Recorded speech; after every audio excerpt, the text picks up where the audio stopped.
안녕하십니까. 유니뉴스의 이영아입니다. 박근혜 대통령이 지난 10일 블룸버그 통신과의 인터뷰에서 남북 통일에 대한 국내외적 공감과 이해를 위해 노력하겠다는 의지를 밝혔습니다. 박 대통령은 과거에 꿈에도 소원은 통일이란 노래를 불렀다며 분단이 오래 지속되다 보니까 일부에서는 그것에 대해서 조금 인식이 떨어지는 경우도 있다고 지적하고 청소년은 물론이고 국민들에게도 통일에 대한 인식이 높아지도록 통일의 당위성에 대해 이해하고 공감하도록 힘써 나갈 것이라고 말했습니다. 또한 박 대통령은 남북 통일이 한반도의 평화, 더 나아가 동북아의 평화에도 기여하고 주변 국가 모두에게도 이익이 되며 세계 평화에도 기여하는 비전이 확고하기 때문에 여러 나라들과도 공감을 이루고 이해를 더 높이는 노력을 계속할 것이라고 전했습니다. 한편 통일 비용에 대한 우려에 대해 박 대통령은 통일이 되면 대한민국의 기술과 자본, 북한의 노동력과 자원의 결합, 그리고 많은 사회 간접 자본 사업이 자연히 이루어지게 된다면서 국방을 위해 많은 예산을 쓰지 않아도 되지 않겠냐며 긍정적 견해를 밝혔습니다.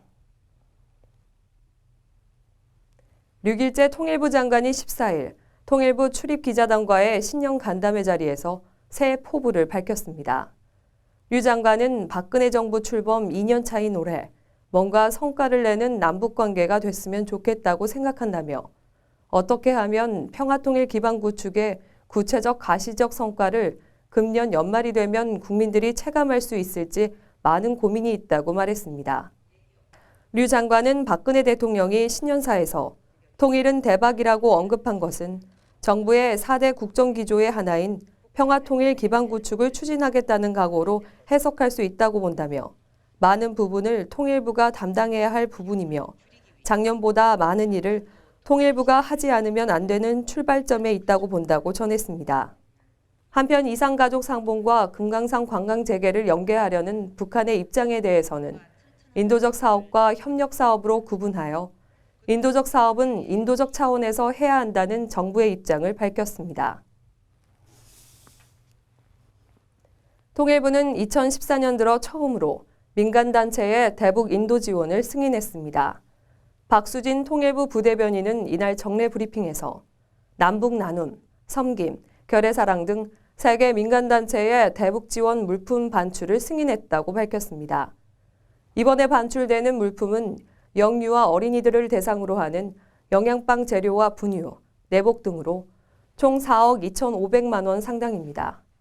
박 부대변인은 앞으로 대북 인도 지원 신청 단체들에 대해 승인 요건이 충족되는 대로 승인해 나갈 예정이라며 정부는 대북 인도 지원이 보다 확대될 수 있도록 검토하고 있다고 말했습니다. 지난해에는 총 19개 민간단체 68억 규모의 대북 인도 지원을 승인한 바 있으며 유니세프와 WHO를 통해 총 135억 원가량의 정부 차원의 대북 인도 지원을 실시했습니다. 지난 12월 11일 시작된 개성공단 전자출입체계가 1월 말부터 본격적으로 가동될 것으로 보입니다. 김의도 통일부 대변인은 지난 13일 정례 브리핑을 통해 개성공단 전자출입체계 공사 완료 시기를 밝혔습니다. 전자출입체계 공사가 이번 주 중으로 완료될 것으로 예상됩니다. 이후 약 1주에서 약 2주간 그 시스템 안정성을 점검하고 시범 출입 등을 통해서 문제점을 개선해서 1월 말이 되면은 1단위 상시 출입이 가능할 것으로 예상됩니다. 남북 양측 출입사무소의 전자출입체계 시스템이 구축되면 출입 예정 당일에 한해 자유롭게 개성공단을 드나들 수 있게 됩니다. 따라서 개성공단에 출입하는 입주기업 관계자들의 왕래는 보다 더 편리하고 효율적이게 됩니다. 지금까지 개성공단은 출입을 위해 사전에 시간을 지정하고 조금만 지정된 시간이 늦어도 출입이 불가능하여 많은 불편이 있었습니다. 정부의 유라시아 이니셔티브 추진이 본격화되고 있습니다. 박근혜 대통령의 공약인 유라시아 이니셔티브는 거대 시장인 아시아와 유럽 지역 국가 간 경제 협력을 통해 교육을 확대하여 북한의 개방을 직간접적으로 유도함으로써 한반도 긴장을 완화시키려는 경제 외교 구상입니다. 외교부는 유라시아 이니셔티브 추진을 구체화하기 위해 남북러 삼각협력 TF의 신설을 준비 중이라고 밝혔습니다.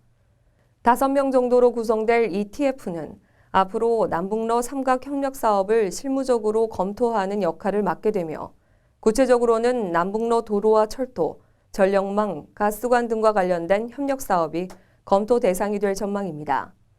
이와 관련해 외교부 관계자는 16일 남북러 삼각협력과 관련된 모든 사안이 TF의 검토 대상이 될 수 있다며 구체적인 사업 추진 내용은 TF가 가동될 때 나올 것이라고 말했습니다. 현재 정부는 지난해 8월 국무조정실 산하에 남북러 삼각협력 범정부 협의체를 구성하여 운영 중에 있습니다. 하르트무트 코시크 독일 연방의원은 한 국내 언론과의 인터뷰에서 통일 비용을 대폭 줄이려면 제2, 제3의 개성공단을 만들어야 한다고 조언했습니다. 그는 독일도 통일 전에 개성공단이 있었다면 통합 과정이 훨씬 수월했을 것이라며 경제적 관점도 중요하지만 무엇보다 사람과 사람 간 교류를 통해 정서적인 이질감을 완화시키고 더불어 북한 경제가 자생력을 갖춘다면 통일 이후 정부 차원의 인프라 투자 비용도 대폭 절감할 수 있을 것이라며 개성공단의 중요성을 강조했습니다. 한편 대북 지원과 관련해서는 브란트 전 독일 총리의 동방정책 경험을 바탕으로 대북 지원이 일방적인 시혜가 돼서는 안 되며 줄 땐 주더라도 철저하게 그 가치를 평가해 반대급부를 반드시 얻어내야 한다고 충고했습니다. 독일 연방의원 겸 재무부 정무차관인 하르트무트 코시크는 기독사회당 소속 7선 의원으로 1998년부터 10년 넘게 한독 의원 친선협회 회장을 맡아온 독일 정치권의 대표적인 한국통으로 알려져 있습니다. 한반도는 3면이 바다로 둘러싸여 있고 한 면이 육지인 땅이죠. 한때는 독립을 염원하는 우리 선조들이 북쪽 땅을 지나 중국과 러시아로 향하기도 했지만 지금은 섬과 다름없는 곳이 돼버렸습니다. 통일에 대한 염원을 안고 남에서 북을 지나 중국, 러시아, 더 나아가 유럽까지 뻗어나갈 대륙열차로 다시 한번 찬란한 대한민국의 역사를 기록하는 날을 꿈꿔봅니다. 끝으로 대륙열차 보내드리며 유니뉴스 마치겠습니다. 고맙습니다.